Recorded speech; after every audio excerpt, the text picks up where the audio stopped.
अस्सलाम वालेकुम। I am engineer Mohammad Munibul Hasan और आज मैं आपको फाइनेंशियल प्लानिंग और सेविंग की इंपॉर्टेंस के बारे में बताऊंगा। मैं स्टार्ट करता हूं पाकिस्तानी माइंडसेट से, क्योंकि पाकिस्तान की बात हो रही है, मैं खुद भी पाकिस्तान हूं और हमने पाकिस्तान का फ्यूचर देखना है। तो मैं एजुकेशन सिस्टम से स्टार्ट करूंगा। हमारे बच्चे स्कूल में जाते हैं, उन्हें ये बताया जाता है कि आज तुम पढ़ लिख के मेहनत करके अच्छे नंबर लोगे तो अच्छी नौकरी मिलेगी। सिर्फ पढ़ाई को हम लोग लिंक करते हैं पैसे की कमाई से और नौकरी के साथ। भाई आपने मेंटल डेवलपमेंट करनी है अपने बच्चे की, आपने ऐसे मेंटल डेवलपमेंट करनी है कि वो सोचे कि मैं कुछ करूंगा और मेरे पास लोग आके काम करेंगे। वो नौकरी देने वाला बनेगा, नौकरी करने वाला नहीं बनेगा।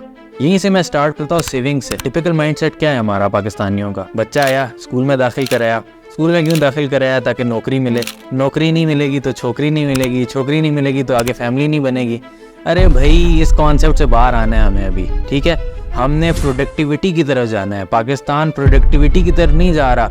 यहाँ से उठ के खोतों की तरह बाहर चले जाते हैं हम लोग। पाकिस्तानी जो है बाहर जाके गोरों के लिए काम कर करके वहाँ पे पोछा लगाना, झाड़ू देना, शीशे साफ करना, गाड़ियाँ धोना, इन सब कामों के लिए हम लोग बाहर जाते हैं। ये एक्चुअल वाली नौकरी है भाई। पाकिस्तान के अंदर रह के इस काम को, मतलब बंदा जो है उस बंदे को इज्जत से ही नहीं देखता जो ये काम कर रहा होता है, और हम लोगों को वो शर्म ही नहीं आती कि हम लोग बाहर गोरे के लिए काम करने के लिए जा रहे हैं। सेविंग पाकिस्तान के अंदर रह के करो। पाकिस्तान के अंदर जितनी अपॉर्चुनिटी है पैसे कमाने की पूरी दुनिया में कहीं भी नहीं है। सबसे बड़ी चीज रियल एस्टेट, कंस्ट्रक्शन। भाई पाकिस्तान में तुम्हें इन सब के लिए डिग्री नहीं चाहिए। डिग्री तुम्हें चाहिए एक ऑर्गेनाइज्ड पर्सन बनने के लिए, एक एजुकेशन, एक नॉलेज बनने के लिए। नॉलेज गेन तुमने की यूनिवर्सिटीज में, स्कूल कॉलेजेस में। हम लोग बच्चों को ऐसे में ग्रूम करना चाहिए कि हम लोग उन्हें सिखाएं कि भाई आपने पैसा कमाना है, पैसा कमा के आपने बचाना भी है, साथ सिर्फ स्पेंड नहीं करना। आप सारी जिंदगी लगा के पैसे बचाते हैं, वो सारा का सारा बच्चों पे लगा देते हैं नौकरी से जो आ रहा होता है। अब इस माइंडसेट को हमने चेंज करना है कि हमने बिजनेस की तरफ जाना है। फाइनेंशियल प्लानिंग जहाँ पे बीच में आ जाती है, फाइनेंशियल प्लानिंग की इंपॉर्टेंस है।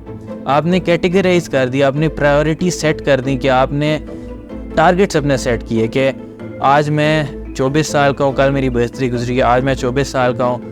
24 साल की उम्र से लेके 30 साल की उम्र तक मेरे क्या क्या गोल्स होने चाहिए, मैंने क्या क्या करना है, सेल्फ डेवलपमेंट करनी है। लोग क्या कहते हैं, भाई यहाँ पे जो है फलाने ने वहाँ पे नौकरी मिल गई, उसे 60,000 70,000 नौकरी कर रहा है वो। भाई ये सेल्फ डेवलपमेंट करो।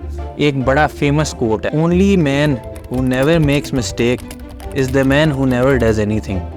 भाई रिस्क लेना है आपने हर जगह। बड़े बड़े टाइकून्स की हम लोग एग्जांपल देते हैं, Bill Gates, Steve jobs, Elon Musk. इन्होंने अपनी सारी ज़िंदगी लगा के अब उस लेवल पे पहुंचे हैं जिस लेवल पे वो बंदा पहुंचा। उसके बाद हम लोग उसकी एग्जांपल दे रहे होते हैं कि वो तो कॉलेज ही नहीं गए। भाई बिल गेट्स हार्वर्ड का ड्रॉप आउट है। हार्वर्ड के अंदर अगर वो गया है तो उसके अंदर कोई कैपेबिलिटी तो थी जो हार्वर्ड के अंदर गया। आगे जाके उसने अपना पाथ बदल लिया है तो वो अलग बात है, लेकिन हार्वर्ड तक जाना भी उसकी सक्सेस थी।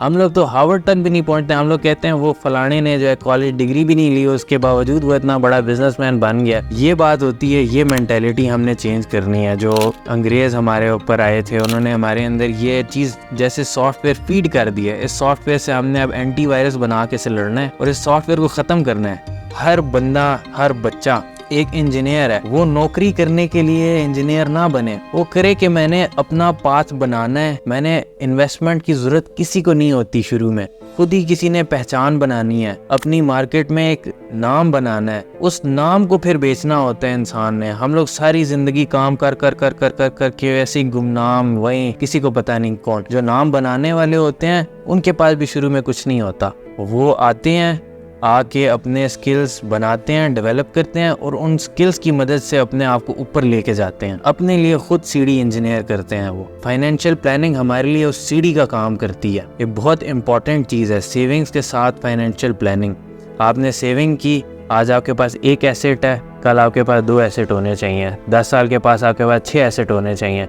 एमरजेंसी के लिए आप अगर आज आप फायर हो जाएं या आपका बिजनेस बिल्कुल गिर जाए तो आपके पास 6 मंथ्स की सेविंग होनी चाहिए। 6 मंथ्स आप बगैर किसी काम किए सस्टेन कर सकें। हम लोग के हैंड टू माउथ होते हैं, इवन दो हम लोग खर्चे कर्टेल कर सकते हैं, हम लोग अपने खर्चे कम खुद नहीं करते, जिसकी वजह से हम लोग मार खाते हैं। हमारे बच्चों को सिखाया जाता है कि आपने पैसे कमाने हैं, बच्चे के हाथ में पैसे आ जाते हैं, उसके बाद उसे पता ही नहीं होता उसने आगे क्या करना है। ये चीज़ हमने डेवलप करानी है कि बच्चे के हाथ में पैसे हैं, उसे पता होना चाहिए कि 25% साइड पे किया अपनी सेविंग के नाम पे, 10% जो है चैरिटी के नाम पे, और जो बाकी बचा हुआ 35 में से 65% जो है वो उससे आपने खर्चे कर्टेल करना है। उससे एक्सीड कर रहे हैं तो इसका मतलब वो एक्स्ट्रा खर्च है। उसके अंदर रह के हमें कहते हैं ना, पहले रोजे रखने होते हैं, उसके बाद ईदें मनानी होती हैं। भाई रोजे तो रखो, तुम डायरेक्ट ईदों के तुम लोग ख्वाब देखते हो। तो मैं इस बात से ख़त्म करूंगा कि financial freedom is available to those who learn about it and work for it. और ये अगर कोट हम लोग समझें तो इसमें बहुत डीप बात कि फाइनेंशियल फ्रीडम पाने के लिए